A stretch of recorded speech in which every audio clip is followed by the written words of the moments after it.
Hello, Libra, Sun, Moon, Rising, and Venus signs. Kamusta kayo? Sana po nasa mabuti kayong kalagayan. Welcome back po sa Star Tarot. Kung bago kayo dito, welcome din kayo. Thank you sa inyong support. I truly appreciate it. God bless you all. Libra, paunang mensahe ninyo, change. Okay? Number 9. So, maaring ang pagbabagong ito is change of place of residence. Maaring maglilipat bahay kayo, maglilipat kayo din ng opisina, trabaho, employer, maaring ganon, no? There could be travel involved din dito sa change na to. Maaring kayo ay babiyahe pa sa kung saan at maaring kalapit city lang ito, kalapit bayan, or maaring malayo, no? Katulad na lamang ng baka international travel ito. Maybe you are going for migration, or maybe may job opportunity overseas. So, maaring ganon. So, what else? We have number 16, thoughts. Ayan. So, Libra, maaring mayroon kayong iniisip sa ngayon. Maaring ang iniisip ninyo dito is yung diskarte ninyo sa paglilipat bahay or paglilipat ng kung ano man ang change na gagawin ninyo dito sa buhay ninyo. Maaring yun ang pinag-iisipan ninyo, pinagdidiskartehan ninyo. Possible din na sa ngayon, maaring isang babae, no, yung iniisip ninyo dito, Libra. Meron tayong babae sa canvas. So, maaring siya ang laman ng isip ninyo. So, yung babae na yan, that could be anyone, no? Maaring kamag-anak ninyo yan, anak nyo, asawa, pamangkin, kaibigan, that could be anyone, no? Depende sa inyong sitwasyon. So, we have number 3. Ayan, marriage. May magpapakasal sa inyo dito, Libra. Kung kayo ay single pa, maaring ikakasal na kayo at maaring yung pagbabagong yan sa commitment ninyo, sa level ng commitment ninyo with this person, no? Sa jowa ninyo. So, maaaring kayo dito, tawag dito, bubukod na, no? Maaaring magsasarili na kayo ng bahay, kaya ganon ang ganap dito for Libra. Okay? So, possible then, Libra, na yung iniisip ninyo dito, no, baka yun yung mapapangasawa ninyo. So, good luck to that.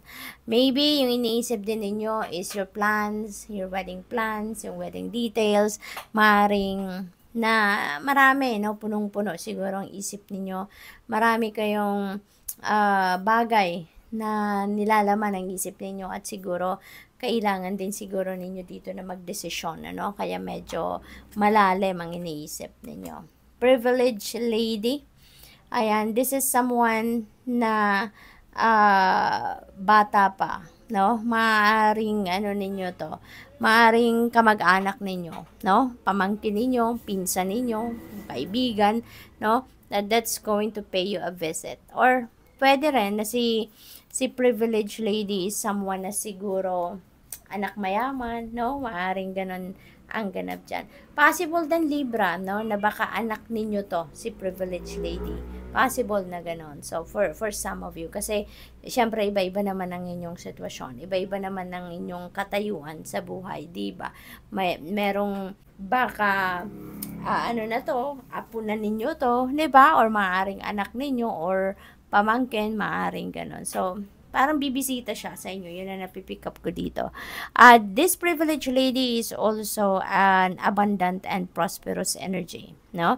So, maaari na etong si privileged lady is opportunity na maghahatid sa inyo ng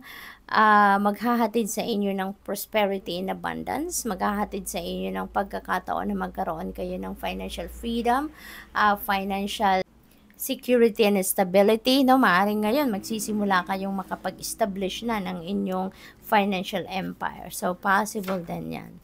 So, tignan natin kung ano pa ang ganap dito for Libra.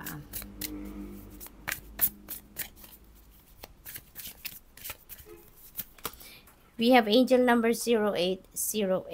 Ayan. So, there is wealth napaparating talaga with the privileged lady that is very imminent, na magkakaroon kayo dito ng karagdagang pera, merong parating na extra kita, or siguro unexpected income, maaring ganon, no?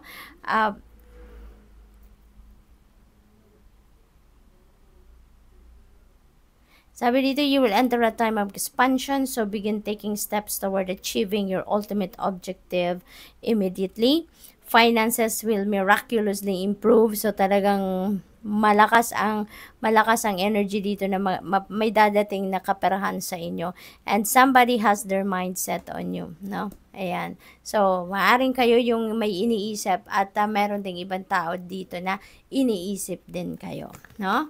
So, we have angel number 333, support. Merong support na parating sa inyo dito. Someone is going to, help you in any way. Dito, maaring sa pagpaplano ninyo ng kasal na yan, maaring doon, no? May lalapit na, may dadating na support sa inyo.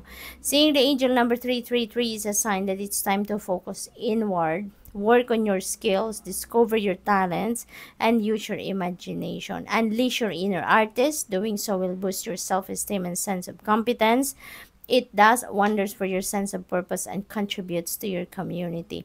So, meron kayong dito, ilalabas na mga talents, skills, and gifts ninyo na maaring matagal na ninyong hindi yan inilalabas, maaring tinatago nyo lang from deep within yourself. Pero ngayon, you're going to, to unleash that, no? Yung artistry ninyo, yung creativity ninyo. At yan ang magagamit ninyo towards accomplishing your goals or your dreams. At saka baka yun din ang gagamitin ninyo para na ma-carry out din ninyo kung ano man ang purpose and life ninyo. So, good luck. Thank you for watching. Love and light. Namaste.